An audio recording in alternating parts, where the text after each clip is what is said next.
Então, vamos lá, pessoal. Acho que agora aqui conseguimos, né? Dando início à palestra do professor Alexandre Kalash.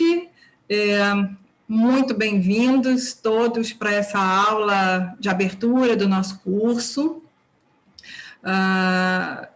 Quem quiser mais informações do curso, só pegar na MedPUC, acompanhar a gente também no nosso Instagram.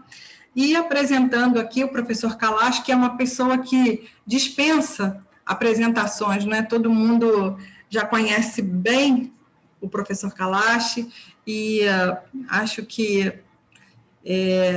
vai ficar aqui na tela, depois essa aula vai ficar gravada no YouTube, mas mais do que toda essa experiência do professor Alexandre Kalash, é importante falar que foi ele a pessoa que começou a discutir sobre envelhecimento, né? Eu me lembro que um dos primeiros artigos que eu li sobre envelhecimento, se não me falha a memória, foi um artigo de 86, Kalash, Ramos e Veras, acho que é isso, Kalash, se não me falha a memória.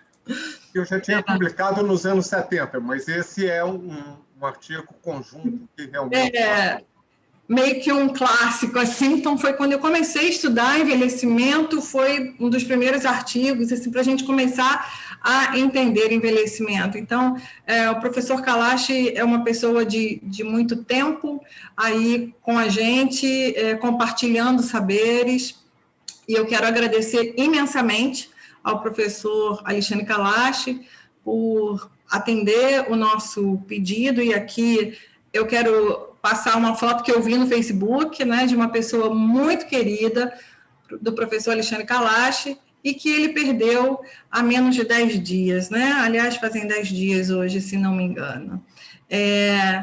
Que é a Dona Maria de Lourdes, né, mais conhecida como Lourdinha, a querida Lourdinha, mãe do professor Kalash, que partiu no dia 29. E, apesar disso tudo, o professor manteve aqui o compromisso com a gente. Eu vejo o Kalash como um grande amigo, né? Uma pessoa que, para mim, é um grande amigo, é uma pessoa muito especial, e eu estou muito feliz de tê-lo aqui com a gente nesse momento. Eu vou tirar minha tela e depois vou passar... Aí, Kalash, você pode compartilhar a sua... Antes que você... diga, volto. Não, eu ia dizer para você deixar aquela tela antes, com a Lourdinha. Deixo, vamos lá. Sim. Gente, vocês já viram uma mulher mais linda? Ela realmente é muito bonita, né? Muito bonita. Uma diva, até o final dos seus 102 anos. Acho que e teve uma passagem muito bonita, né, Kalash? Assim, sim. Sem sofrimento, foi uma pessoa com uma extrema qualidade de vida e cercada de amor e carinho, né? A gente sabe da importância da sua mãe, por ela ser uma pessoa que sempre, né, em grande parte das suas aulas, em alguns momentos, a Dona Lourdinha estava presente, né, por algum exemplo, bom, faz parte da vida, não é isso? É sua a palavra, Kalash. Ok. Obrigado, Angélica. Agora eu vou compartilhar a minha tela.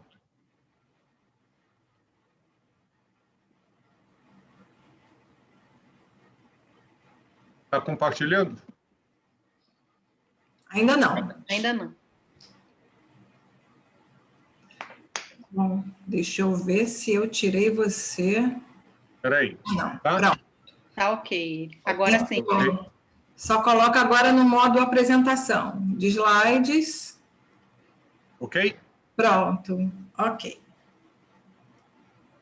Bom, Angélica, querida amiga, e eu estou vendo tanta gente que eu gosto tanto. Obrigado pela presença. Sexta-feira à noite. E aqui estamos para falar desse ano do 2020, 20.20, longevidade 20.20. Foi esse o título que nós tínhamos combinando. combinado, mas, na verdade, o que eu vou conversar com vocês é a revolução da longevidade, seu impacto para a sociedade. Mas, antes de mais nada, deixa eu deixar muito claro, porque eu estou aqui falando para convertidos. Não estivesse, eu certamente, como tenho feito quando eu falo para estudantes de medicina, ou para estudantes em geral, ou para aqueles que não são especializados e que não pensam vir a ser especialistas na área de envelhecimento, eu sempre lembro isso. Vocês vão matar pacientes na santa ignorância, sem sequer suspeitarem que o estão fazendo, a menos que aprendam muito, mas muito, muito, muito mais sobre todos os aspectos do envelhecimento.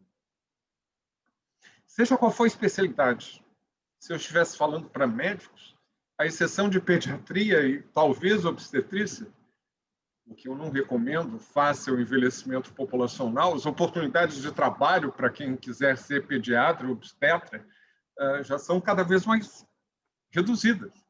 Nossas taxas de natalidade estão abaixo da reposição há pelo menos 20 anos, de forma que o futuro é envelhecimento. Mas aí eu falo assim, olho a olho, vocês vão matar seus pacientes na santa ignorância. Nós temos que colocar na cabeça que tem que aprender mais sobre envelhecimento. Seja a especialidade que for, seja a disciplina que for, não só para profissionais da saúde. Estou falando de arquitetos, de planejadores urbanos, estou falando de advogados, estou falando de designers, eu estou falando de políticos. Todo mundo vai ter que aprender mais, porque nós estamos diante dessa revolução da longevidade. E revolução, talvez algumas pessoas estranhem. Falar de revolução combinado com envelhecimento, as tendências demográficas são imperativas. Nada irá influenciar mais o século XXI do que aquilo que está acontecendo na demografia. E aí, veja, em 2015, nós tínhamos 24 milhões de pessoas com mais de 60 anos. Já estamos com 31. Em 2065, serão 78 milhões, mais do que um terço da população. E muita gente vai pensar, mas 2065 é muito ano. Daqui para lá, todos os grupos populacionais vão diminuir a sua proporção da população. Desde crianças, adolescentes, adultos mais jovens, o único que vai aumentar exponencialmente é o grupo de 60 a mais. E se vocês acham que 2065 é um futuro muito distante, deixa eu lembrar para vocês uma coisa. São 50 anos. Eu me formei na Faculdade Nacional de Medicina, ainda era chamada assim, da Universidade do Brasil, há exatamente 50 anos. E estou aqui ativo. Então, quando a gente pensa em 2065, não é um futuro tão distante, não. Muitos de vocês que estão iniciando a vida profissional agora estarão ativos daqui a 50 anos. E vão atravessar essa revolução da longevidade nos anos em que estarão ativos. É uma tremenda oportunidade, fantástico. Olha só que oportunidade vocês viverem durante uma revolução em que vocês podem contribuir para soluções. Em 2015, nós chegamos a... Aliás, em 2012, a esse marco simbólico de 75 anos de expectativa de vida. Para alguém como eu, que nasceu em 1945, e que nasceu com uma expectativa de vida de apenas 43 anos, são 32 anos mais de vida. Se nós atualizássemos para 2019, nós teríamos 34 anos mais de expectativa de vida. Nós sabemos que esse ano 2020 foi sinistro. Nós roubamos já 1,6 anos de expectativa de vida pelo descalabro que aconteceu nesse país em relação à resposta à Covid-19. É uma revolução. E é uma revolução que, se vocês ainda não estiverem convencidos, Basta ver o que vai acontecer entre 1950 e 2050, um século apenas. Um século, gente, não é nada em termos da história da humanidade. A população como um todo terá aumentado cerca de 4 vezes. A população de 60 anos e mais, nesse século, terá aumentado 10 vezes. A população de 80 a mais terá aumentado de 27 vezes, dos 14 milhões da minha infância. Não é um passado distante.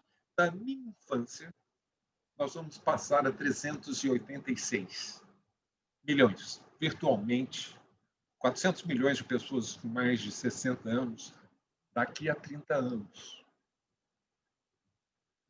Olhem só, em 2015, nós todos sabemos que o país mais envelhecido é o Japão. Nós tínhamos apenas o Japão com uma população de 30% ou mais de 60 anos.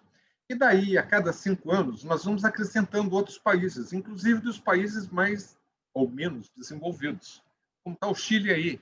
E o Brasil só não entrou porque a Organização Mundial da Saúde usou projeções mais conservadoras.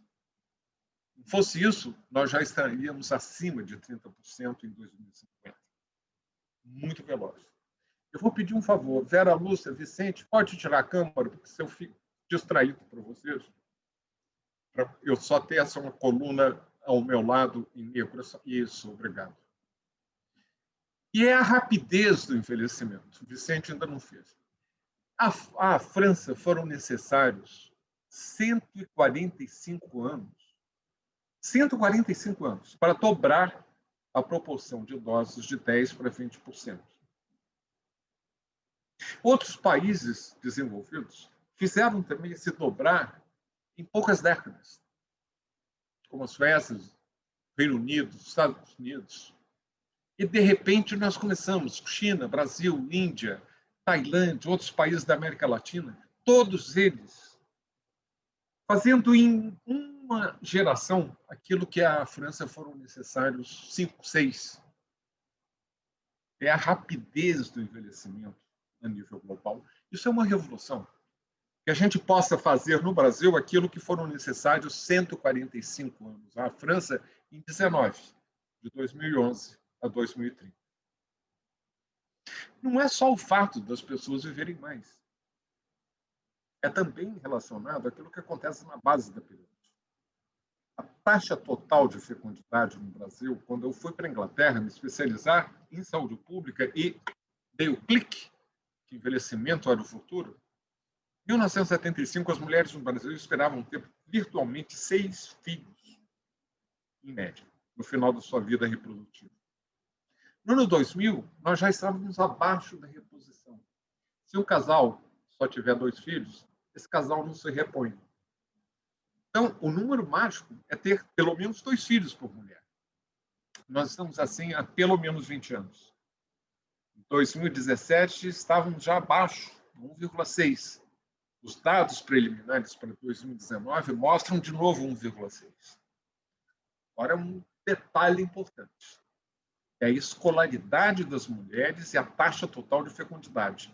Porque as mulheres que tiverem mais de 8 anos de escolaridade formal, mais de 8 anos, elas terão virtualmente 1/3 do número de filhos daquelas que têm menos de 8 anos de educação formal, que é um indicador social potente. Quem está tendo menos filhos são as mulheres mais ricas. Mas aquelas mulheres que estão tendo muitos filhos não têm dinheiro para mandar os filhos aprenderem tênis, aula particular de inglês, irem para as melhores universidades ou fazer mestrado em Miami e nunca voltarem. Essa é a realidade que nós vivemos face à revolução da longevidade.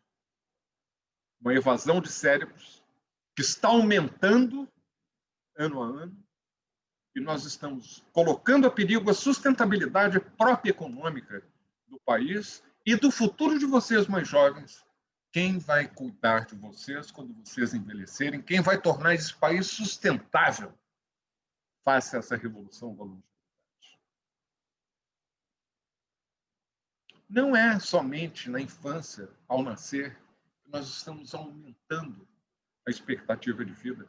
É também em relação àqueles que já chegaram aos 60 anos.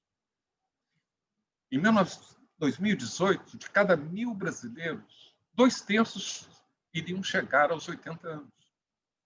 Daqueles que já estivessem envelhecidos, com 65 anos.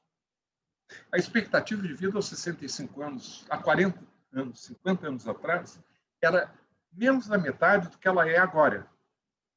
Então, estamos envelhecendo não só porque a expectativa de vida ao nascer aumentou, mas também a expectativa de vida para aqueles que já envelheceram. E se ainda não estiverem convencidos de que é uma revolução, eu lhes dou o exemplo da Annabelle. Alguns já até conhecem a Annabelle. Essa coisa fofa, quando tinha 6 meses. Linda, maravilhosa, essa teteia que vai viver 119 anos, vai fazer 3 doutorados, 6 mestrados, 8 carreiras, vai se aposentar aos 89 anos, vai se casar aos 41 e ainda assim vai ter 2 filhos. E vai se casar com um homem mais velho que ela. Ainda nem nasceu. Ela é esperta, ela sabe que mulher vive mais do que homem. Para que casar com um homem mais velho? É um chinesinho, Xing Ping. Eu vou conhecê-lo daqui a uns 5, 6 anos. É o Xing Ping, que a Annabelle vai se casar. E eles vão viver entre Xangai, a terra dele, entre Londres, onde ela nasceu, vai crescer. Vou trabalhar metade do tempo em Nova York, a outra metade entre Londres e Rio de Janeiro, onde os avós moram. Não é, Annabelle, minha neta? Por isso que eu sei tudo isso. Essa é a revolução da longevidade. Mas isso é para a Annabelle, com seus privilégios de classe média. Com seu pai médico, seu avô também. Com a mãe artista. Você vai ter todas as oportunidades, envelhecer vai ser muito bom. Eu vou ser, minha querida. Mas para tantos milhões, não. E eu lhes pergunto, quantos anos vocês têm hoje? E como são muitos aqueles que estão fazendo hoje o curso, imagino que vocês estejam na casa dos 25, 30, e somem os tais 50 anos. Ou pensem quantos anos vocês terão daqui a 30. Basta ter 30 anos hoje para, em 2050, que nós tínhamos falado antes, vocês terem chegado à velhice, se ela for definida ainda, 60 anos e mais. Basta ter 25 para, em 2020, para estar entre os 70 mais de 65, a minha idade hoje. Então, é uma revolução que vai lhes acompanhar. Abracem realmente o envelhecimento, porque é o que vai ter demanda profissional e, claro, uma influência imensa na sociedade. Eu espero, portanto, que vocês tenham vindo fazer esse curso da PUC convencidos de que o envelhecimento vai nortear o futuro do país, das sociedades do mundo. Caso contrário, pensem bem na alternativa de não envelhecer. Só tem outra. O que vocês preferem? Morrer cedo? Acho que não. Né? Então, envelhecer é bom. Morrer cedo é que não presta. E com isso, a vida deixou de ser uma corrida de 100 metros, que você vai correndo e você vê o marco dos 100 metros com toda a energia para poder chegar lá. Ela vai se tornando cada vez mais uma maratona. E quem quer que tenha se preparado para uma maratona, sabe que para você chegar bem ao final da maratona, você precisa estamina, energia, treino, determinação, você precisa querer chegar lá, chegar bem. Essa é a maratona que nós estamos vivendo. A revolução da longevidade, a vida se tornou essa maratona. E como chegar bem ao final da maratona? Esse é o desafio que nós temos pela frente. Nós ainda estamos muito dominados por esse retrato idílico, glorificado das famílias do passado. Afinal, não foi há tanto tempo assim. Em que chegar à velhice significava lá no meio ter 55, 60 anos, com um monte de filhos, um monte de netos, as mulheres não tinham entrado para o mercado de trabalho. Era fácil, entre aspas, envelhecer. Você chegava aos 60 anos, tinha mais 2, 3, 5 anos de vida. E se precisasse de cuidado, você tinha um batalhão de potenciais. Vocês veem na foto de mulheres cuidadoras que estavam ali disputando até o privilégio de poder cuidar. Era 4, 5% das pessoas que chegavam aos 60 anos. Não os 34% que nós vamos ter daqui a pouco. E as mulheres, felizmente, cada vez mais entram na força de trabalho. Não estão em casa para cuidar de cada vez mais idosos das suas famílias ou na sociedade. Mas a gente ainda continua influenciado por esse modelo de família que há muito tempo deixou de existir. Esse é um dos desafios. Virar a página, como o título dessa aula de hoje, inaugural, virar a página do 20.20, do 20.20. Essa realidade do envelhecimento bem diferente. E os sistemas de saúde já não podem contar com essa família. Ela já não está lá na retaguarda. Tem mais. Daqui para frente, veja o que vai continuar acontecendo. Comparem o Brasil com um país como o Canadá, onde tudo está certinho. Saúde pública, ensino público, meio ambiente, emprego digno. Em 1950, eles tinham mais do dobro da proporção de idosos que tivemos nós. O Brasil com 5%, o Canadá com um pouco mais de 11%. Em 2015, nós chegamos onde o Canadá estava em 1950, cerca de 12%. E o Canadá é o dobro. Mas em 2050, gente, o Brasil vai ser um pouquinho mais envelhecido do que o Canadá. Isso tem implicações incríveis, porque o Canadá está muito preocupado com o envelhecimento. Não há sequer uma universidade do Canadá, e eu conheço muitas, que não tem um centro de pesquisa vigoroso para poder examinar os aspectos e as consequências do envelhecimento populacional. Nós estamos empurrando com a barriga. Literalmente, a barriga vai crescendo e a gente vai empurrando. Não vai dar certo. Não vai dar certo, porque nós não temos, como o Canadá, um ensino público, uma saúde pública, nós temos o meio ambiente, nós não temos... Afinal, somos um país em que 50% vive sem esgoto sanitário. É nesse contexto que nós vamos envelhecer. E se eu pudesse resumir o que eu estou dizendo, eu diria simplesmente que os países desenvolvidos enriqueceram antes de envelhecer e nós não só estamos envelhecendo em pobreza, senão miséria, mas num contexto de imensas desigualdades. E me dá vergonha, como brasileiro, constatar que em 2020 nós criamos mais bilionários do que no ano precedente, no meio da pandemia. Muitas vezes em função de roubo de vida, porque roubar respirador, fazer hospitais fantasmas, como no Rio de Janeiro, 7-1, dos 7, apenas um funcionou por 2 meses. E os senhores políticos enriquecerem, roubando vidas, não é só dinheiro. É nesse contexto de desigualdade. Desigualdade mata. A roubalheira também. E aí nós temos, aí a pouco metro, se vocês estivessem tendo essa aula presencial na PUC, bastava subir a rua Marquês de São Vicente, você chegaria em uma Rocinha, maior favela da América Latina, com o maior índice de tuberculose da América Latina. A minha avó dizia, os velhos são muitas vezes sábios, casa onde não entra o sol, entra o médico. Vejam se pode entrar um sol nesse conglomerado. Uma expectativa de vida 20 anos mais baixo do que ali do lado. O metro quadrado mais caro da América Latina, São Conrado. Lado a lado, a 800 metros. Não se espantem se isso não se transforma numa tensão social imensurável.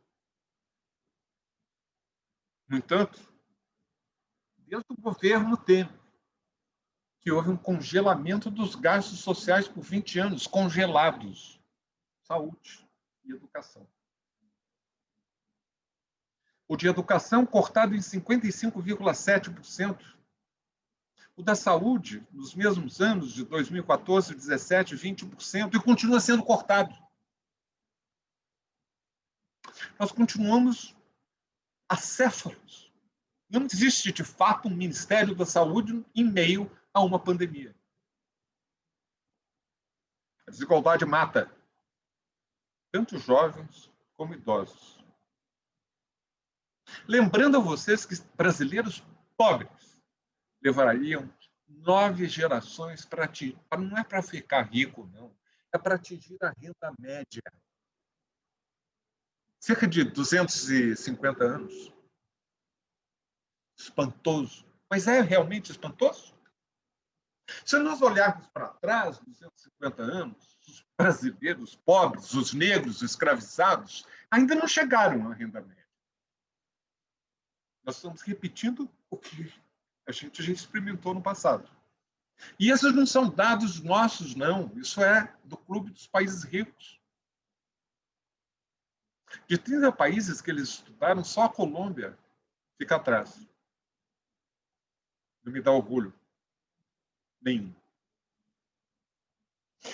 O envelhecimento, nesse contexto de desigualdade, não está sequer limitado apenas ao Brasil. O mesmo Clube de Países Ricos, o OECD, há 3 anos atrás lançou um relatório super importante, prevenindo o envelhecimento desigual, com consequências sociais desastrosas, não só para aqueles que envelhecem assim. Eu trabalhei, depois que eu saí da Organização Mundial da Saúde, 2 anos na Academia de Medicina de Nova York. Esse prédio que vocês estão vendo. Ele fica situado exatamente em frente ao Central Park. Para quem conhece Nova York, Central Park, maravilhoso. Mas ele é longo, são 110 blocos. E a academia está no bloco 103. Da minha janela, que ficava exatamente onde eu vou mostrar com a seta aqui, eu podia abri-la e resolver olhar para a esquerda. E a 2 quilômetros está Upper Manhattan, Upper East, com a expectativa de vida mais alta dos Estados Unidos. Naquela época, 2008, 2009, 89 anos. Mas eu podia também resolver olhar para a direita. E eu estaria em Harlem. Uma expectativa de vida de 20 anos menos, de 69 anos. Equidistante. Desigualdade. Desnecessário dizer que o Harlem é predominantemente negro ou também hispânico, latino.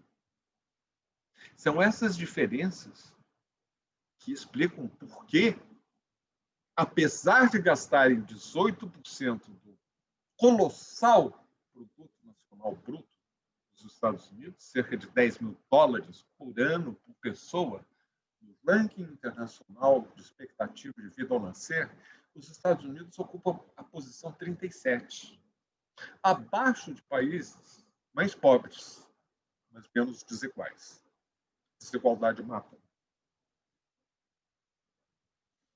Uma das histórias mais chocantes durante esse ano de pandemia que eu ouvi foi um negro, não tão velho, de 58 anos, que foi admitido num hospital, não em Manhattan, mas em Nova York, no bairro pobre, Queens, num distrito predominantemente negro, em que ele, ao entrar no centro de tratamento intensivo, consciente, e olhou para aquela parafernália toda tecnológica, se espantou e perguntou, mas quem vai pagar por tudo isso? Logo em seguida ele foi entubado e 3 dias depois ele estava morto. Será que é justo você morrer com essa preocupação de que você vai deixar uma dívida para sua família que vai ter que pagar aquela conta de hospital? país mais rico do mundo, que não tem um SUS do qual nós temos que nos orgulhar, porque foi esse SUS que estava sendo dilapidado, sucateado, que nos salvou de uma tragédia ainda maior. Vocês vejam, em relação ao ranking de expectativa de vida ajustada para a saúde. Health Adjusted Life Expectancy. O mais alto hoje é Singapura, depois vem o Japão, Espanha, Suíça, França, o Canadá. Comparem mais de 73 anos com os Estados Unidos, que não chega a 70. Aliás, próximo ao Brasil. Por quê? Porque tem desigualdade, porque não tem um sistema universal de saúde. Eu fico revoltado quando eu começo a ver esses experts, esses consultores americanos que vêm para cá para dizer o que a gente tem que fazer em saúde, quando eles deveriam estar tomando aula dos nossos sanitaristas, dos nossos pioneiros que conseguiram colocar um SUS de pé, hoje ameaçado, e que se não fosse a pandemia, estaria ainda mais ameaçado, porque ele só passou a ser valorizado pelo próprio primeiro-ministro da Saúde do governo atual, depois que a pandemia veio. É espantoso que os Estados Unidos declinou a sua expectativa de vida ao nascer entre 2014 e 2018 em cerca de 3 anos. E teve um ínfimo aumento em 2019. E que, em consequência da irresponsabilidade do que foi feito nos Estados Unidos em relação à pandemia, este ano já perdeu expectativa de vida de pelo menos 2 anos. No Brasil, 1 ano e 6 meses. E quanto mais velho você for, menor será a sua expectativa de vida por conta da pandemia. E se vocês acham que 1 ano e 6 meses é pouco, lembrem-se do que vocês estavam fazendo em julho de 2019. E 1 ano e 6 meses é o tempo que se passou de julho de 2019 até agora. Muito tempo de vida para ser perdido. O que está por trás dessa desigualdade que explica esse disparate nos Estados Unidos? Por conta da desigualdade. A epidemia, as grandes pestes do século XXI, antes da pandemia chegar. A epidemia da solidão, da obesidade, do uso de opiáceos, do suicídio, de acidentes, de violência. Tudo isso é muito familiar, né? Substituam opiáceos por drogas e vocês vão ver o que é a nossa realidade, juntando aí os homicídios. País campeão da morte barata. A vida custa pouco no Brasil. E, no entanto, nós nos comovemos mais com a morte do George Floyd nos Estados Unidos, de um negro, debaixo, desculpe, não há outra palavra, da pata de um policial. E muitas vezes não nos comovemos tanto com a morte dos George Floyds no Brasil, a cada 4 horas. A cada 4 horas, no Rio de Janeiro apenas. Durante a pandemia, no ápice, em abril, em maio, um jovem negro foi morto pela polícia do estado do Rio de Janeiro. George Floyd a cada 4 horas. E nós nos comovemos muito mais com George Floyd. E lembre-se do que o George Floyd falou na hora de morrer. Mom, help me. Pedindo àquela mulher idosa, porque ele tinha 46 anos, certamente a sua mãe tinha mais de 60. Mãe, ajude-me. E é este o papel que cumpre aos idosos na hora do aperto. Somos nós. Estamos aqui porque já passamos por poucas e boas, que vamos abraçar, que vamos acalentar, que vamos dar esse acalanto às pessoas que estão indo. Nesse luto sofrido, negado, sem empatia, sem solidariedade. Não é assim que se constrói uma sociedade para o futuro. Mas é impossível ignorar hoje quando o título é 20.20, passando as páginas, essa grande peste que vivemos hoje e o que temos pela frente. Primeiro foi como se fosse um asteroide que nos tivesse atingido em cheio. Em primeiro lugar, eu quero dizer que onde existe crise, há também oportunidade. A palavra crise e oportunidade é a mesma no idioma chinês. Lembrar vocês que a grande peste bubônica que matou um terço da população europeia no século XIV resultou num renascimento. A participação da mulher no trabalho para compensar a perda na mão de obra masculina engajada nas Forças Armadas da Segunda Guerra Mundial, muitos desses homens morreram jovens, e as mulheres tiveram que substituí-los. E foi feita muita pesquisa para se chegar à pílula anticoncepção. Essa pílula foi devida exatamente à pesquisa que foi forçada pela perda inesperada de tantos homens. Os horrores também dessa Segunda Guerra Mundial levaram ao consenso político pela criação do sistema de saúde britânico, que é a mãe de todos os sistemas universais da saúde, inclusive do nosso SUS. Foi o que me atraiu ir para a Grã-Bretanha fazer minha pós-graduação em 75. O fato de que lá já existia o Sistema Nacional de Saúde. Grande conquista. As crises também podem ser vistas por oportunidade. E somos nós, os mais velhos, que sabemos mais disso. É claro que esse asteroide que nos atingiu em cheio e repentinamente se chama coronavírus. Pandemia. Logo que começou, e eu sou coordenador do grupo de trabalho, grupo temático de envelhecimento e saúde, da Associação Brasileira de Saúde Pública, de Saúde Coletiva, Abrasco, nós publicamos, 7 de abril, e aí estão o nome dos coautores, um artigo em que nós chamamos a atenção, logo em seguida, tinha um mês da pandemia no Brasil. Que a pandemia no Brasil teria uma face mais jovem, porque jovens no Brasil têm comorbidades que você não espera na Suécia, no Japão ou na Espanha, ter aos 80, e aqui aos 50 você já tem diabetes, já tem sobrepeso, já tem problemas cardiovasculares, pela poluição já tem problemas respiratórios, etc. E assim foi.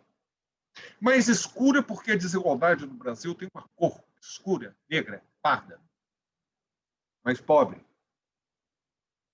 Menos científica, e isso está óbvio pela resposta do nosso governo federal. Mais desigual. Por isso, mais feminina. Porque as mulheres muito mais expostas às consequências socioeconômicas por terem trabalhos mais precários e mais preconceituosa quanto ao custo, mais idadista. E eu vou voltar a isso. Mas Cícero, há 2000 anos atrás, já nos tinha alertado sobre isso. Há mais de 2000 anos. Cícero já tinha dito que não há nada errado em relação ao envelhecimento, e sim a nossa atitude em relação a ele. E alertou mais. O jovem tem diante de si o desafio de talvez envelhecer. Nós, idosos, já passamos por cima disso. Nós já envelhecemos. Pelo menos esse desafio nós não temos mais. Estamos liberados. Liberados, inclusive, para falarmos o que deve ser dito. Não temos que ter medo, não vamos perder o emprego. Podemos até perder a vida, como foi durante a ditadura, mas não o medo de perder um trabalho. E daí veio o negacionismo. E daí? Querem que eu faça o quê? Já viveram. Os mais fracos que se vão. Não faço milagres. Eu não sou coveiro. Mais recentemente, há 2 dias, essa tal da pandemia. Um escárnio. Uma falta de empatia, uma falta de solidariedade. Isso tudo foi escrito por Camus. A peste. Lembrando a vocês que a peste é uma alegoria ao fascismo. O que ele descreve ali não é apenas uma peste biológica numa cidade da Argélia, mercantilista, em que houve negacionismo. Não podemos fechar a nossa cidade. Nós somos mercantis, nós temos que fazer lucro. Mas as ratazanas começaram a invadir toda parte. E o tecido moral, espiritual, físico da população foi se esgarçando. E os vizinhos perceberam o que estava acontecendo, foram eles que cercaram a cidade e ninguém sai. Os que tentavam escapar eram fuzilados. E ali eles foram definhando. E tem uma passagem central, do personagem central do romance distópico do Camus, que é o Dr. Rieu, em que ele diz que só se vence uma pandemia através da decência, da ciência. Quase que ao mesmo tempo, George Orwell escrevia outro romance distópico, 1984, em que duas figuras de imagem emergem. O newspeak. As palavras vão perdendo sentido, vão antevendo fake news. Fala-se de liberdade, de democracia, de valores, que fazem mais sentido. E vão, com isso, confundindo a população. E tem outra figura potente, o Big Brother. Eu estou te olhando, hein? Eu estou de olho. Ele adverte na peste, na analogia, assim como também em 1984, o risco, claro, fascismo, às claras. Tanto um quanto o outro nos advertir esse risco insidioso no mundo pós-Segunda Guerra Mundial. Que essas ratazanas estarão aí nos cantos, nas gavetas, nas prateleiras, nos bueiros, aproveitando qualquer oportunidade para nos pegar de novo. Estamos avisados. E foram necessários 2000 anos, depois de Cícero, para o segundo grande livro sobre a velhice. A velhice, de Simone de Beauvoir. Teria sido realmente necessário que uma mulher com toda uma bagagem feminista, observando seu companheiro Sartre, entrar na sua decadência física, na sua fragilidade, para nos chamar a atenção da importância da ressignificação das idades, das etapas da vida, da ressignificação da velhice, da importância de ver-se jovem, quando jovem, o velho de amanhã. Prestem atenção, meus caros, que são os mais jovens, vocês vão envelhecer, e é a melhor coisa que lhes pode acontecer, como foi a melhor coisa que pôde acontecer comigo, ter envelhecido. Mas a importância de eu me reconhecer velho e não achar que o velho é sempre alguém que não tem nada a ver comigo. Eu estou cansado de ver na telinha. Entrevistado em cima de entrevistado, falando dos velhos como se não tivesse a ver nada com eles. Senhor presidente, o senhor tem 65 anos, abre o olho. Mas no final vem a esperança. E não é dada por ninguém mais ou menos que Gabriel Garcia Marques. Amor nos tempos de cólera. Que a Firmina esperou e eles esperaram. E foi depois dos 70 anos que eles puderam viver um grande amor. Em que ele dizia que medo que eu tenho à noite de me mexer porque minha vida está por um fio e eu quero que ela se prolongue. Em inglês, outro grande livro dele, 100 anos de solidão, não foi traduzido como 100 anos de loneliness. Em inglês, nós temos o privilégio de termos duas palavras que, em português, só temos uma para definir: solidão. Não. Nós podemos ter loneliness que te faz sofrer, que dói. E você pode estar cercado de pessoas e dói, porque você continua se sentindo sozinho. Você pode ter 3.683 amigos no Face e ninguém para te olhar no olho e te segurar a mão. Você pode aproveitar aquele momento de solidão para fazê-lo dele um momento de solitude. E você entrar para dentro, um momento de introspecção, de você pensar o que você quer da vida, o que é o significado. Tem muita gente que pôde fazer isso.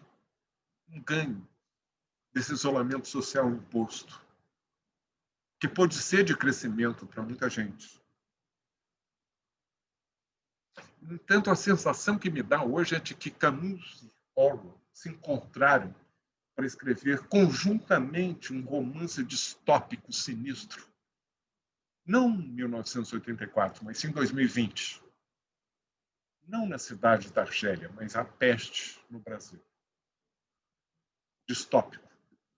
Por conta do negacionismo, do desrespeito à ciência, do mascaramento de dados, através da falta de transparência, que se não fosse a mídia teria sido muito pior. E o Ministério da Saúde, com sanitaristas brilhantes que nós temos nesse país, e há 6 meses com um general que sequer a tal da famosa experiência de logística, não temos as seringas para as vacinas que ainda não apareceram, não temos algodão. Será que esse país não tem uma indústria que consiga dar uma resposta para coisas tão simples? Agulha, seringa, algodão. Uma corrupção desenfreada. E quem rouba de um respirador, de um CTI, está roubando vidas. Falta de empatia, solidariedade, do luto abafado, do funeral com um caixão lacrado. A vida tem cada vez menos valor. Isso tudo me remete ao ensaio da cegueira de José Saramago, em que ficam todos cegos, todos cada um por si, sem essa perspectiva de que você possa encontrar o meio de subsistência. Então, somos o primeiro ou o segundo produtor de alimentos e vemos a insegurança alimentar aumentando a cada dia. Nesse contexto das grandes pestes do século XXI. Como eu disse, a epidemia da solidão, da obesidade, do uso de drogas, do suicídio, dos acidentes, da violência.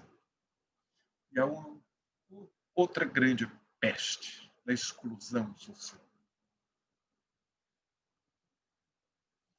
Isolamento social e solidão. O esforço que nós ainda vamos ter que fazer para aqueles que ainda não aproveitaram. Mas é fácil para eu dizer isso, vivendo bem no meu apartamento, sem me faltar comida na estante. A outra é para a condição miserável de tantos. E o que foi feito, por exemplo, como resposta de governos populistas, num país que eu conheço bem. Eu ainda moro, ou morava antes dessa pandemia, agora eu nem sei onde que eu moro. Também em Londres, onde eu vivi solidamente por 20 anos antes de ir para Genebra, mas mantenho minha casa lá, meus filhos moram lá, eu acompanho tudo o que acontece, claro. E quando a então primeira-ministra, Theresa May, descobriu que havia solidão no país, grande surpresa, criou o Ministério da Solidão.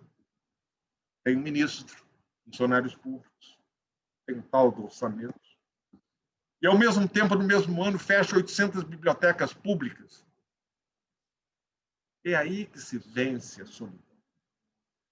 É naquele espaço público em que pessoas idosas podem ir porque não têm dinheiro suficiente para aquecer a casa e comer. E vão para a biblioteca. É onde mães solteiras vão com seus filhos para encontrar seus pares e as crianças poderem brincar num ambiente preservado. É na biblioteca pública que alguém com doença mental, depressão, esquizofrenia, seja o que for, pode entrar e frequentar sem que ninguém lhes pergunte o que a senhora ou os senhores estão fazendo aqui. Mas você criou um ministério da sua. Covid-19 foi esse grande asteroide que nos atingiu em cheio, causando, como eu disse antes, um verdadeiro tsunami do idadismo. Quem criou essa palavra, quem cunhou, foi o meu predecessor como presidente da Aliança Global, que vocês estão vendo no canto dele, ILC, International Longevity Center. Centro Internacional da Longevidade. Foi ele que criou o primeiro. Foi ele também que criou o Instituto Nacional do Envelhecimento, National Institute of Health, lá em Washington, junto ao National Institute of Health, dentro do coração do cérebro que pensa sobre saúde, tão negado pelo Mr. Trump. Bob Butler foi talvez o gerontólogo mais influente do século XX. Para vocês terem uma ideia de como ele era visionário, em 1970, um ano depois dele ter cunhado o termo ageism, ele escreveu com a mulher dele Sexo na Velhice e ganhou o prêmio Pulitzer, o mais cobiçado prêmio literário dos Estados Unidos. Ele era meu mentor. E foi ele que me incentivou e queria muito que eu criasse um Centro Internacional da Longevidade no Brasil e mais tarde vim ocupar a posição dele como presidente da Aliança Global dos 18 Centros Internacionais da Longevidade mundo afora. Ele definiu, em 1969, idadismo, ageism, em contraponto com racismo e sexismo, atitudes prejudiciais contra a pessoa idosa e o processo de envelhecimento. As políticas discriminatórias, políticas e ações que perpetuam o viés negativo e estereotipado, podendo ser institucional e estrutural. Lá dentro daquele hospital onde alguns de vocês trabalham, nas nossas repartições públicas, nos nossos espaços culturais, na nossa sociedade, no dia a dia, ter uma pele enrugada não serve.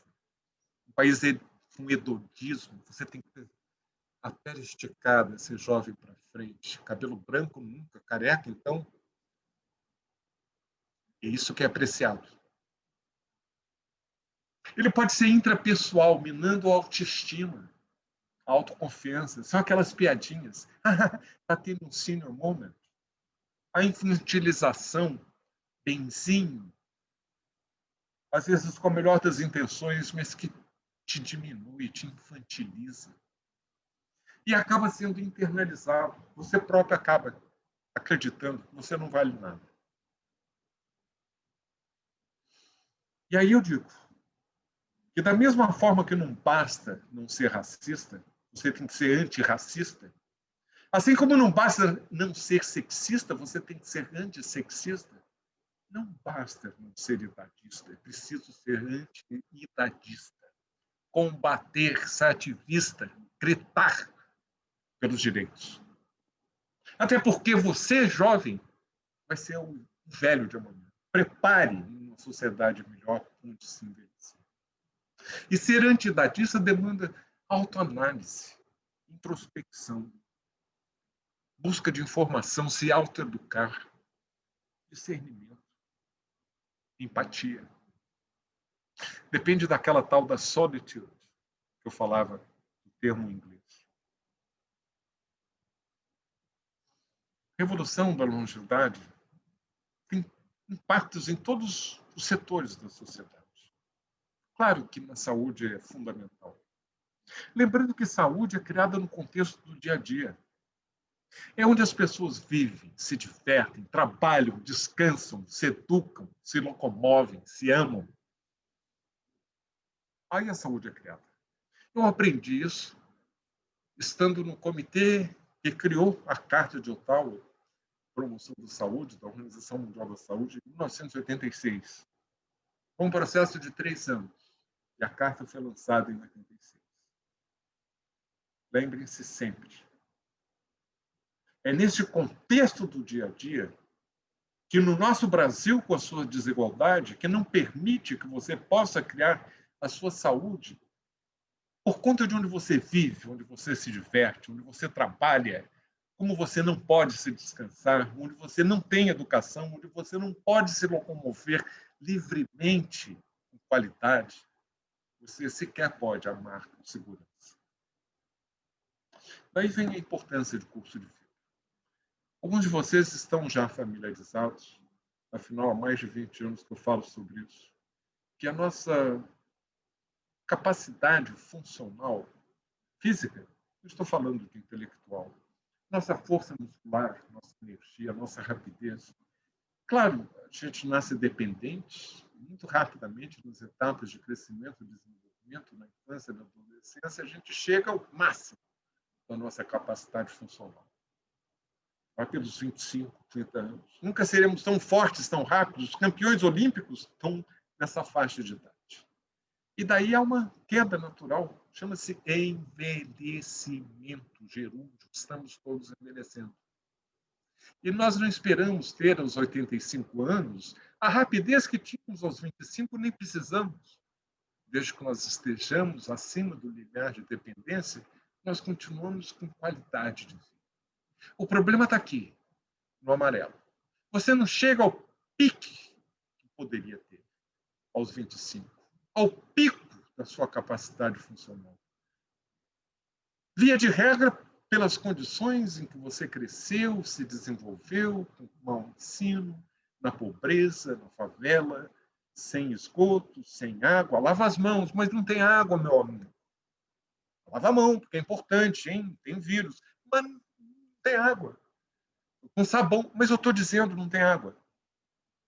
E depois você vai acumulando os determinantes sociais da saúde, a qualidade do seu trabalho, seu estresse, as condições emocionais. E vem uma hipertensão que poderia ter sido prevenida, mas que não foi, aos 35, 40 anos, e que se complica, que não encontra a resposta adequada do serviço de saúde que está sendo sucateado e que vai se complicando com uma diabetes que se instala.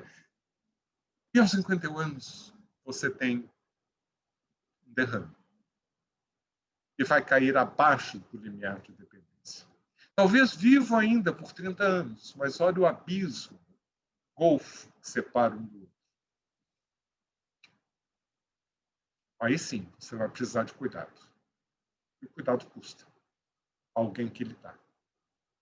A boa notícia, gente, é que a qualquer momento você pode fazer isso. Você pode corrigir aquele declínio. E aquilo que você pode fazer pessoalmente, por evitar o sedentarismo, deixar de beber tanto, nunca fumar e se alimentar adequadamente, depende de condições sociais que, para a maioria, não existem. Para nós, é uma questão simples de estilo de vida.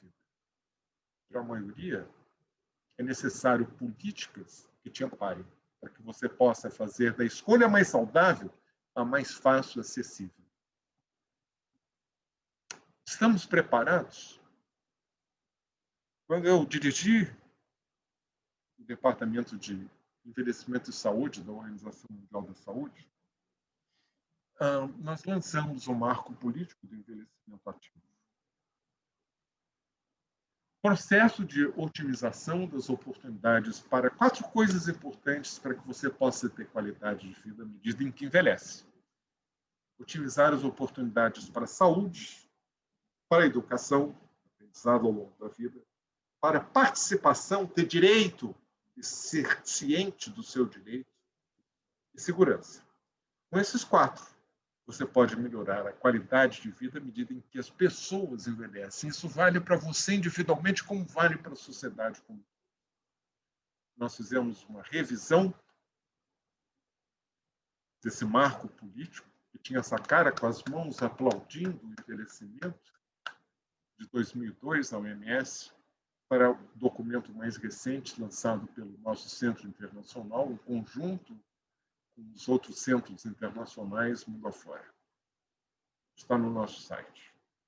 Com um mantra importante, que eu espero que vocês se lembrem. E se lembrem para o resto da vida. Quanto mais cedo você se prepara para a velhice, melhor. Nunca é tarde demais.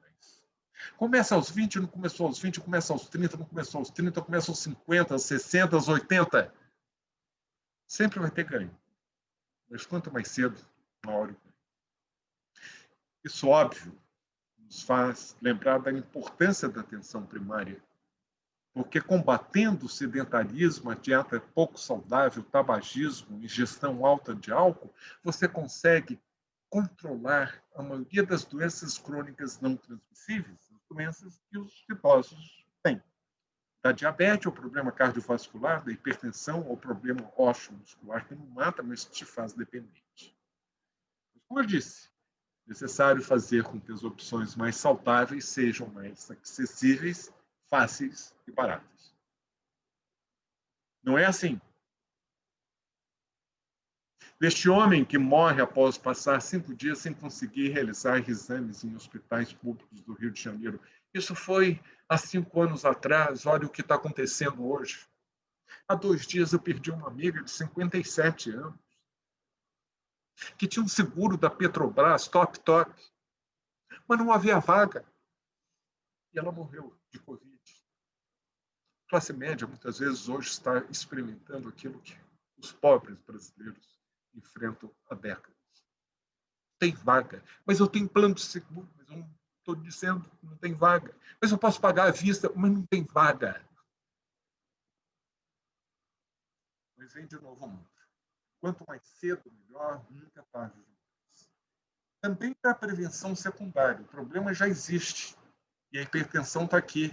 Ou você pode evitar os estragos, corrigindo os estilos de vida e incentivando as políticas para que o quanto mais cedo, melhor, nunca é tarde demais, seja viável. Não é culpa do senhor, não, meu amigo. Não deixem que lhe culpabilizem. O senhor é vítima, não é culpado, nem esses que estão atrás. O senhor não envelheceu bem por falta de oportunidade, não lhe deram. Daí a importância de reforçar a atenção primária à saúde, que foi desmantelada no Rio de Janeiro, na administração que termina tragicamente com a prisão de um senhor prefeito. Se junta 5 governadores. É isso, gente. É essa cidade onde eu nasci, que era já desigual e que se transforma nesse inferno. Mas deixa eu lembrar que é imperativo trazer o conhecimento gerontológico às equipes de atenção primária. 70% das mortes no Brasil ocorrem depois de 60 anos, a maioria delas por doenças crônicas. Aí, dados de 2016, 74% de doenças crônicas, mas ainda temos as doenças infecciosas e as causas externas. As mortes por grupo etário, os homens sempre morrendo mais rapidamente, precocemente do que as mulheres, em todos os grupos etários, até que, claro, as mulheres chegam aos 80 a mais e de alguma coisa morrem. Em geral, claro, por doenças crônicas não transmissíveis, sobretudo as cardiovasculares. Olha lá no topo, as mulheres com muita taxa de muita morte por doença cardiovascular, porque muitos dos homens já morreram antes. Lembrando a vocês que há esse trinômio: saúde, cuidado e gastos. O último ano de vida é o que mais custa, seja quem for que pague. De novo vem a pergunta: estamos preparados? E se eu lhes perguntar, como tantas vezes eu fiz, em grupos de profissionais ou leigos, em que idade você acha que vai morrer? Fecha os olhos. De quê? Fecha os olhos. E onde? Fecha os olhos. E a imensa maioria espera morrer no Brasil, no Canadá, na Austrália ou na Europa, depois dos 80. De quê? Quando eu pergunto rapidinho, peço para fechar os olhos, a maioria acha que vai morrer subitamente. De preferência, vai dormir e não acorda. Vai dar um bruto susto em quem estiver do lado. Se é que vai ter alguém do lado, porque tem a solidão da velhice. E onde? Espera morrer em casa. Medo, engano. A finitude tem trajetórias de fim de vida que podem ser cruéis. E você tem um câncer, tem uma queda da sua vitalidade, faz um tratamento, passa um período bem e, de repente, você desce a ladeira. Isso pode levar meses ou anos. Não é súbito. Ou você tem uma insuficiência renal, uma insuficiência cardiovascular, você tem crises, vai lá embaixo, e depois você volta nunca para o patamar que estava antes, tem outra crise, e assim vai, e isso pode demorar anos, até que você encontra o final. Ou você pode ter uma doença de Alzheimer, que cai a sua capacidade, e depois pode se arrastar anos, uma qualidade de vida precisando de cuidados, qualidade baixa de vida. A não ser a partir daquele ponto em que você já não tem o discernimento para estar ciente. Ou aquela morte do passarinho bonitinho que está voando e ups, que é o que a imensa maioria espera. Só 10% ou menos das mortes são assim. Portanto, nós vivemos a conspiração do silêncio face à finitude. Estamos preparados? Eu digo conspiração do silêncio porque você é o profissional de saúde que não foi treinado para falar da morte. E o paciente não quer falar de algo que lhe incomoda. Tá? Gera essa conspiração. Nem eu falo, nem você. Nem o profissional fala, nem aquele que está sofrendo ansiedade na perspectiva da morte. Olhem os nossos currículos universitários. Por exemplo, para o médico, para ficar em casa, algo que me é mais familiar, da anatomia, fisiologia, fisiopatologia, dosagem de medicação, a interação entre os mesmos, a apresentação das doenças, tudo muda à medida em que envelhecemos, mas nós aprendemos com estándares, com padrões do jovem, de preferência, sexo masculino. Vai dar errado. Nós estamos treinando profissionais de saúde para o século XX, que aprendem tudo sobre criancinha e mulheres grávidas, não para a prática médica do século XXI. Os currículos das escolas médicas continuam priorizando o desenvolvimento infantil, as doenças das primeiras etapas da vida, da saúde reprodutiva das mulheres até a menopausa. E é por isso que eu volto a insistir.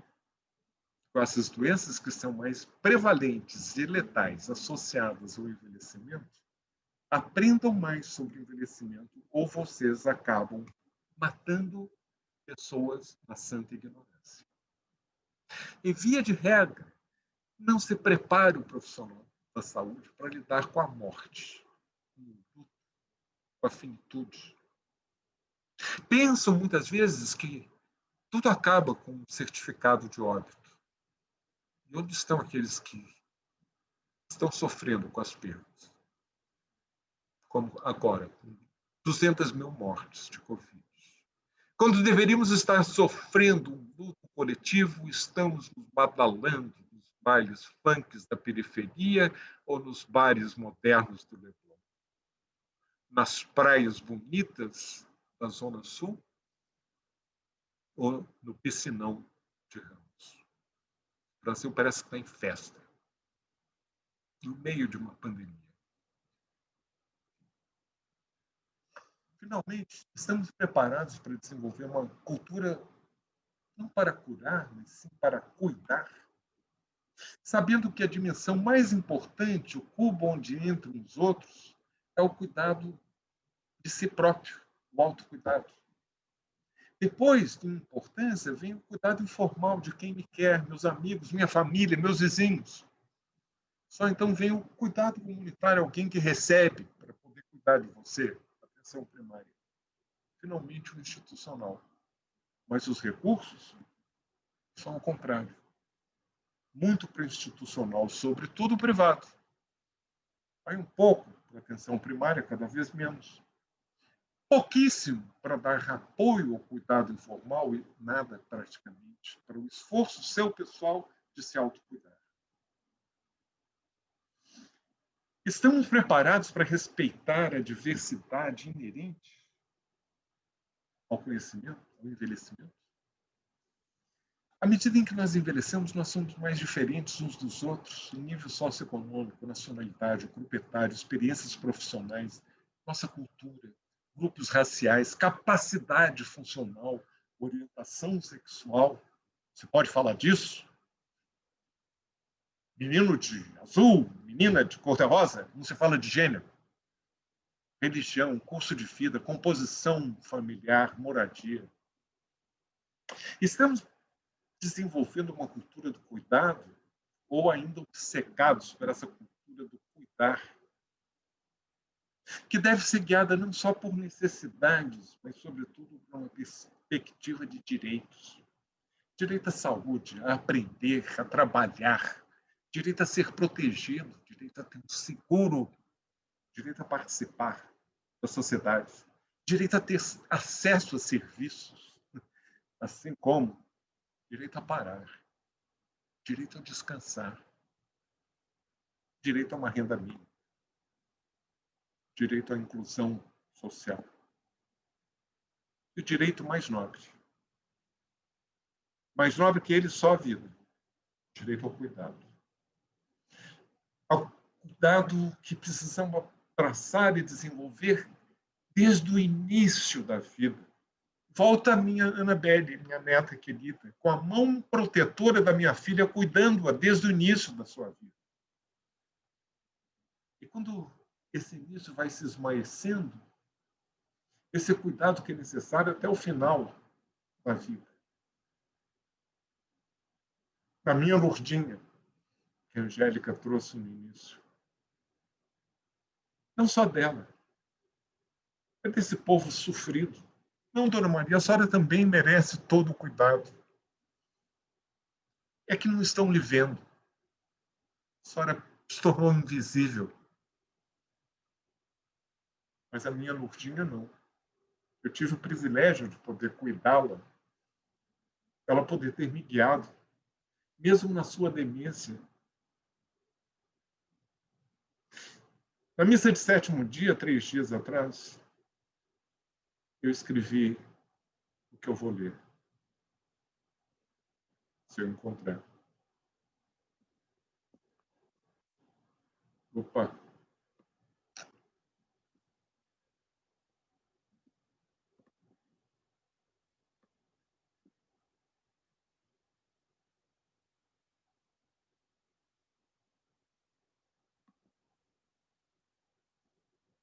Ai, ai, ai. Eu dizia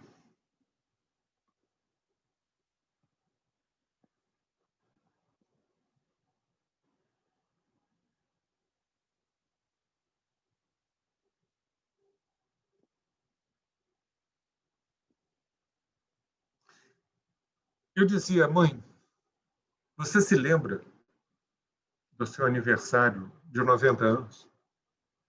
Quando o seu salão de tantas e tantas festas estava cheio com seus amigos, com a sua família, você alegre, dançando, recebendo-os.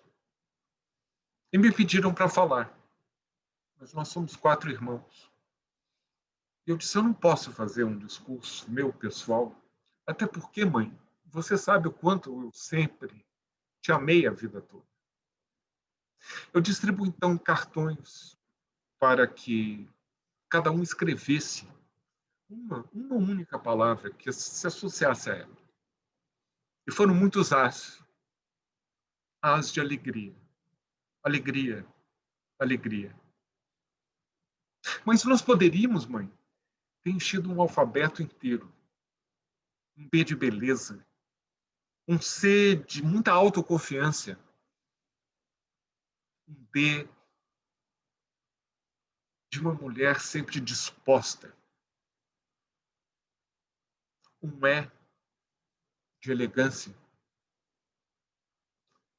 Um F de fidelidade. Um G de generosidade. Um H onde caberiam tantas homenagens a você. Um id inteligente e reverente, um Jó de jocosa, um K do Jorge Kalash, meu pai.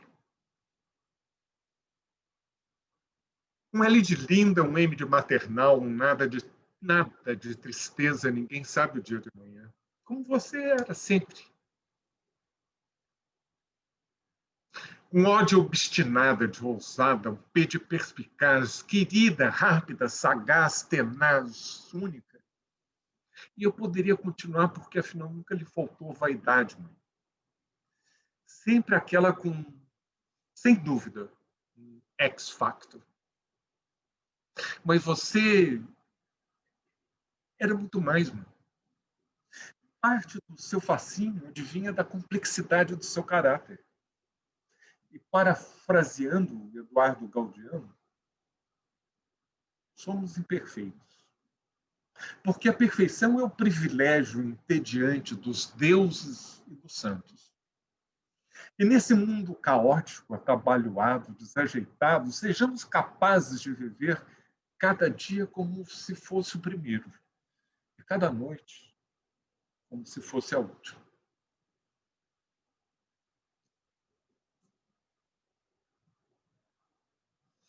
Mesmo nesses últimos anos de sua longa vida, quando lhe restava apenas uma sombra do que antes havia sido, você ainda emergia por trás da cortina, do fundo do palco em que tanto brilhou e surpreendia com as suas tiradas, como quando, em seu centenário, eu quis lhe coroar, minha rainha, e você, decepcionada, me disse, mas eu preferia ser princesa.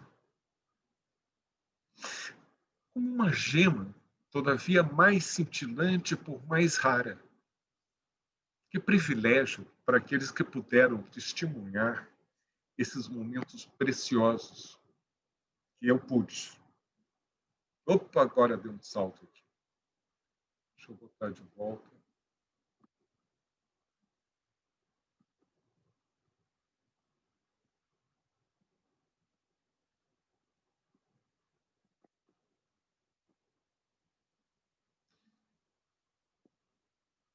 As suas imperfeições também me fascinavam. Como Gaudiano tinha dito, a perfeição é um privilégio entediante dos santos, dos deuses. Você era obstinado, ofuscante, orgulhosa, opressora, às vezes injusta. E com a sua inteligência felina, leonina, você também manipulava. Ah, é? Tinha me faltado no alfabeto Z desastrais. Logo você dava uma reviravolta e, à sua maneira, reparava os estragos que pudessem ter sido causados. Afinal, mãe, não são assim as estrelas, as divas? Generosa você foi até por ter vivido tanto, propiciando a todos a dádiva maior que nos dá longevidade. Perdoar, pedir perdão e ser perdoado. E aí, como essa gema tão brilhante, tão especial, eu sempre digo que privilégio foi poder ter envelhecido tendo você a meu lado.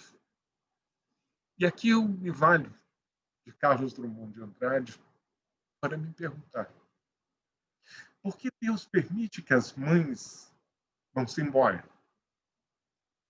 Mãe não tem limite, é tempo sem hora.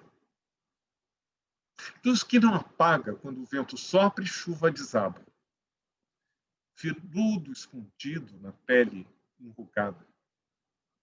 Água pura, puro pensamento. Morrer acontece com que é breve e passa sem deixar vestígio. Mãe, a sua graça, é eternidade. Por que Deus se lembra, mistério profundo, de tirá-la um dia? Fosse eu o rei do mundo, achava uma lei. Mãe, não morre nunca. Mãe não deveria jamais morrer. Mãe ficará sempre junto de seu filho.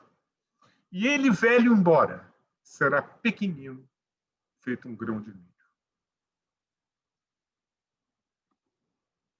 Obrigado, gente.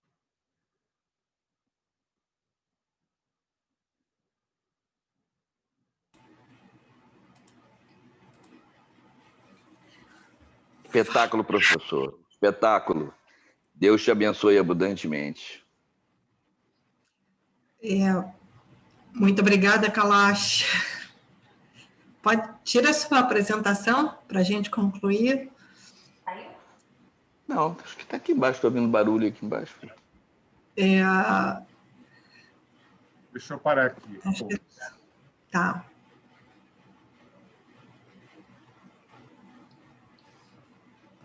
Acho que...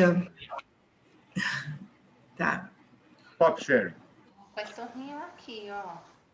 Muito obrigada pela sua participação.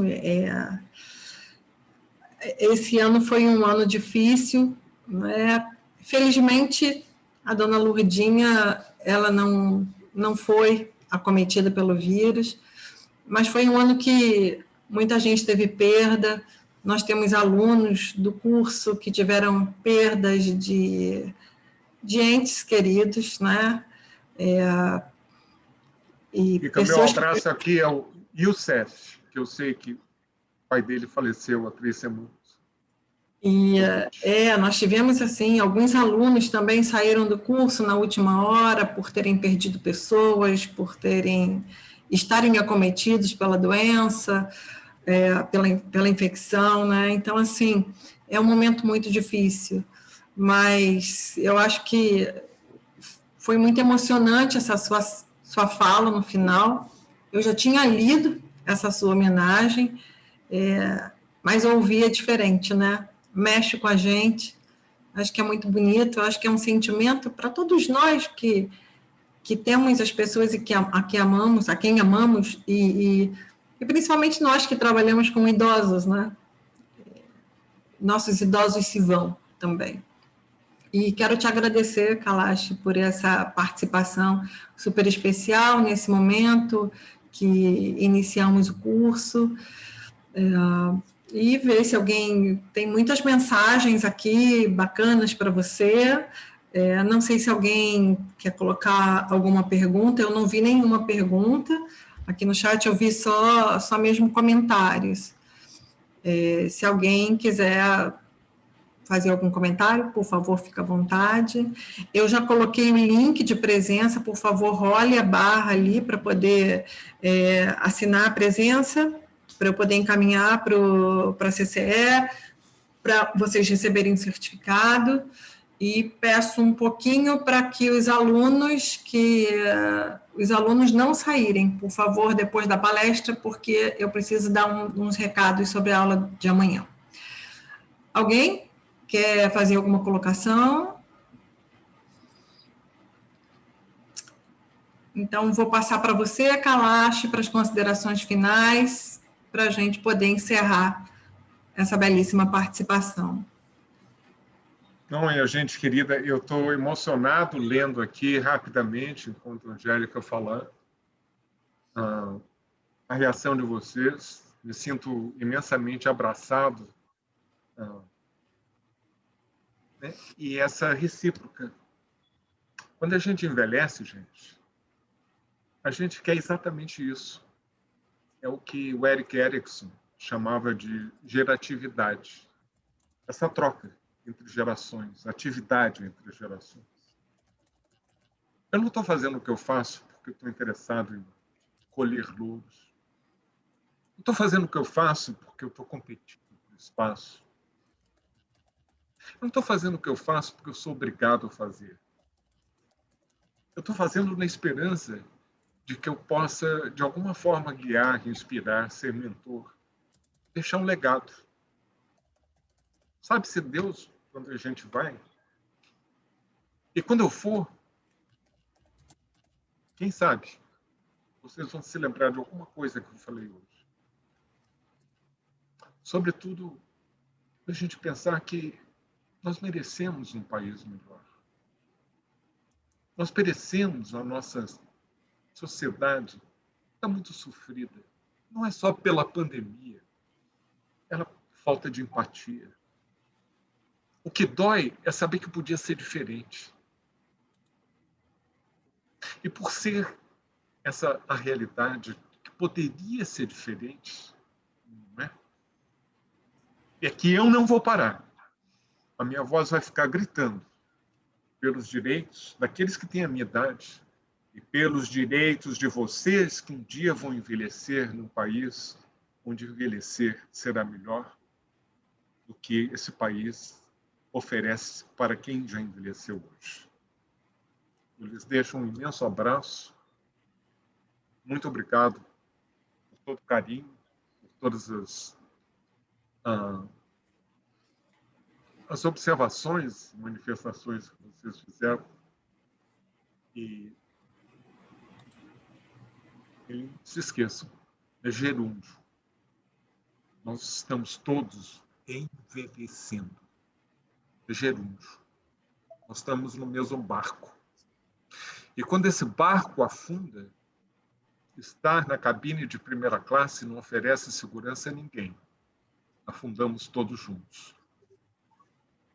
Vamos nos salvar. Beijo, Angélica. Um grande abraço a todos. Beijo. Obrigada, pessoal. Muito obrigada pela participação de todos. Nosso curso está com inscrições abertas até o dia 12.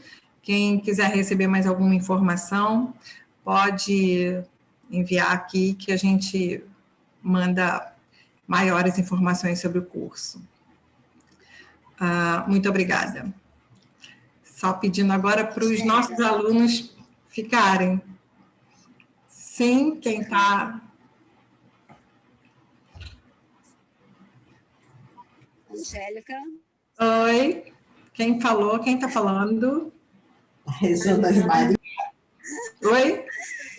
É, Márcia, muito obrigada pelo convite. Ah, sim. Márcia, já identifiquei, tá. Estou envelhecendo, mas eu ainda sou criança. Ah, que bom. Fala um pouquinho mais alto, Márcia. Eu ainda estou envelhecendo, mas eu ainda sou criança. Que bom, que bom. Obrigada. Obrigada a você por estar com a gente. Obrigada aos nossos professores. Nossos professores que estiveram aqui com a gente também hoje. Alguém falou mais alguma coisa? Quem? Não, eu quero só agradecer. Eu sou a Sônia Schneider, tá? Eu não sou aluna ainda, mas vou até pedir para você enviar mais informações. Eu tenho vontade de me inscrever, tá? Eu vou deixar o meu e-mail mais fácil do que eu resgatar aqui os e-mails. Eu vou deixar o meu e-mail e vocês me mandam, tá bom? Ok. Um abraço, obrigada. Outro. Tchau, tchau. Então, vamos lá, pessoas. Cláudia, não tinha visto você aí. Cláudia é aluna da UERJ. Maravilha, Luiz Otávio eu tinha visto. Aí eu acho que os nossos alunos acabaram saindo, né, gente? Quem está aqui? Rebeca, Cláudia, Juliana. Juliana, você é Juliana aluna, não é isso, Juliana? Sim. Moema, Thales. Vicente Cantini está aqui. Oi, Angélica. Oi, a todos. Mas você não é aluno? Eu me inscrevi, ué. Se inscreveu no curso? Não. Escreveu só para a aula inaugural, é isso? Eu tenho que me inscrever de novo? Não, então, para o curso é outra coisa, Vicente. Eu deixei, rola aqui na barra do chat o meu e-mail e aí você me manda, tá? Tá. Porque, não, aí são os alunos que estão matriculados no curso. Essa foi uma aula inaugural. mas a aula hoje já começa, né? Já conta como uma aula do curso. Aí eu tenho que passar os informes de amanhã, tá bom? Seu está aqui no chat, eu estou procurando, estou rolando, mas eu não estou achando para. O e-mail eu coloquei, vou colocar de novo, peraí. Deve estar aqui, muita mensagem.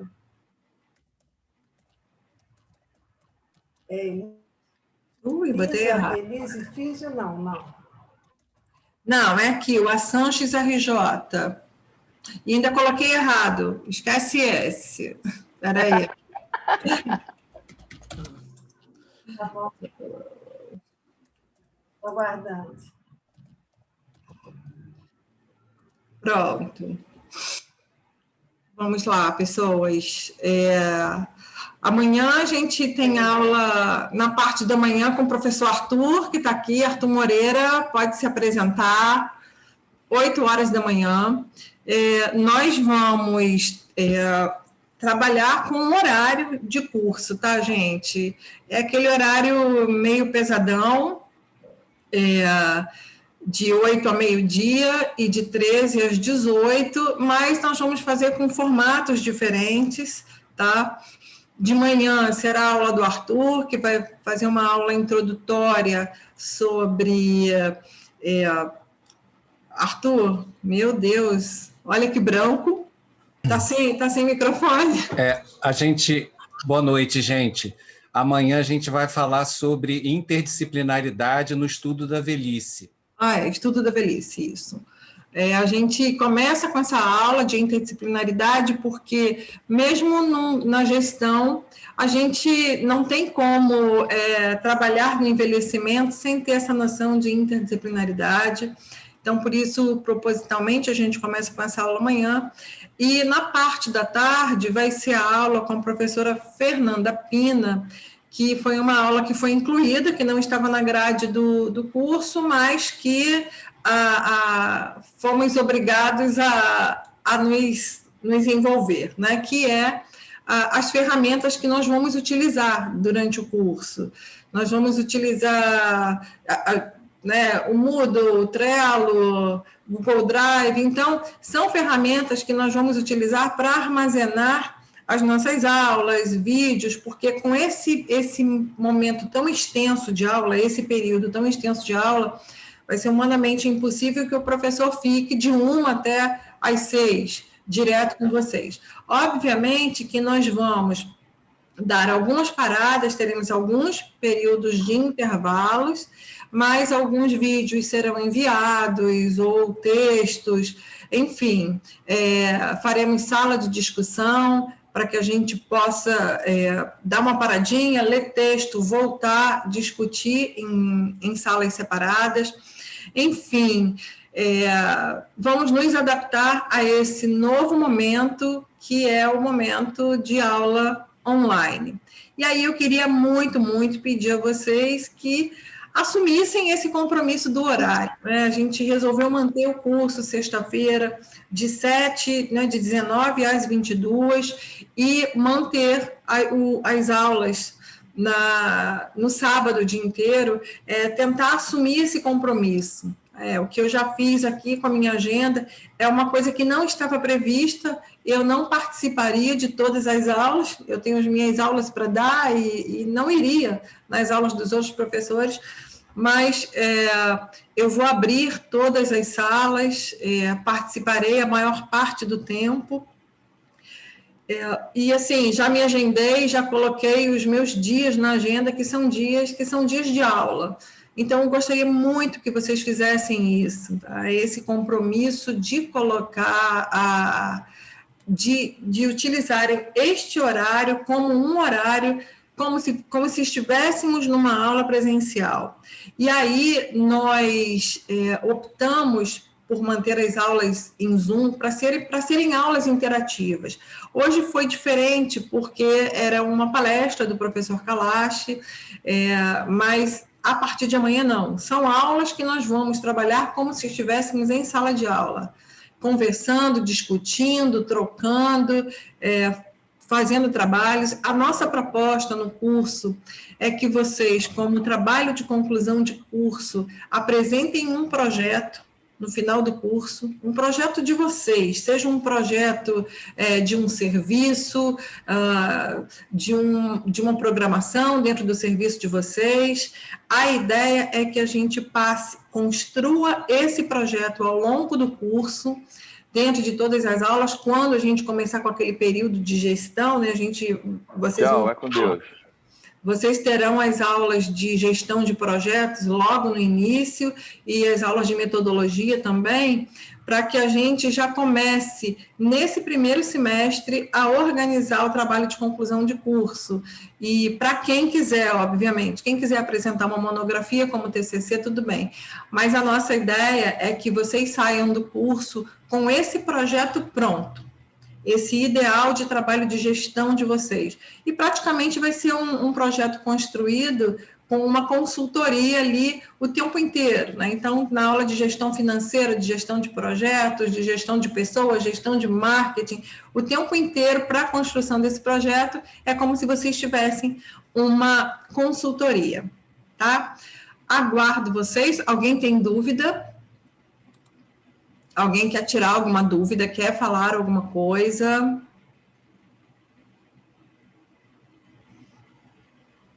Não? Que bom, gente. Não temos dúvidas. Então, vou encerrando por aqui. Diga. Não, é porque amanhã de manhã e no próximo sábado eu vou trabalhar pela manhã. Só vou conseguir assistir as aulas da tarde. Tá? Aí, assim, deixa eu falar uma coisa para vocês. As aulas, elas vão ficar na plataforma por 72 horas, tá? Mas que bom. Quando vocês entrarem na plataforma, vai aparecer lá que o aluno entrou. Então, tem aquele mecanismo de saber que o aluno entrou e o tempo que ele ficou e se ele assistiu à aula. É igual aqui, tá? Não, quem está perguntando aqui, o link do certificado, não. O link já foi passado aqui, dá uma rolada aqui para poder assinar a presença. O meu Discord que eu tenho aqui Então, Lilian, durante 72 horas. E nós optamos por isso, né, por 72 horas, que a ideia é que vocês participem das aulas presencialmente. Mas, óbvio, todo mundo tem problema, a pandemia mudou a nossa vida, né, muitos compromissos foram assumidos, a gente está trabalhando mais do que nunca, a gente sabe que tem pessoas que estão com familiares doentes em casa, tem que cuidar, outros ficaram até na esperança de conseguir resolver esse problema até hoje e não conseguiram. Mas, enfim, a gente sabe que tem esses imprevistos. Então, as aulas ficarão por 72 horas para vocês poderem acessar, da mesma forma que os trabalhos, as atividades que serão realizadas também, as atividades e vídeos, não, eles ficarão numa plataforma e serão para vocês e vocês poderão baixar. As aulas, não. As aulas ficarão por 72 horas. O que eu vou tentar pedir aos professores, porque aí é uma opção, nem todos gostam de fazer, é que ele mande para a gente o arquivo da aula num PDF, para que a gente arquive numa pasta e que vocês tenham. Isso eu vou me comprometer a fazer. Pedir para todos os professores. Nem todos os professores gostam de deixar a sua aula, tá? Mas vamos ver se a gente consegue que a maioria deixe as suas aulas, para que vocês possam acompanhar. E a vantagem é, a gente recebendo a aula ali no PDF, como a aula gravada vai ficar 72 horas na plataforma, quem tem alguma dúvida, está com a aula ali impressa, acompanha de novo, se quiser tirar alguma dúvida. Eu acho que vai ser legal por isso, né? Eu acho que esse é o diferencial aí da gente estar numa aula online. Mais alguma pergunta? Muito obrigada, tá? Nada. Mais alguma pergunta?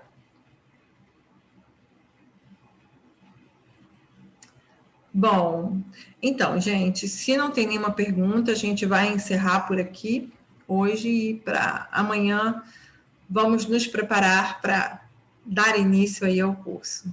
Muito obrigada pela participação de todos, gente. Beijo grande. Tchau, tchau.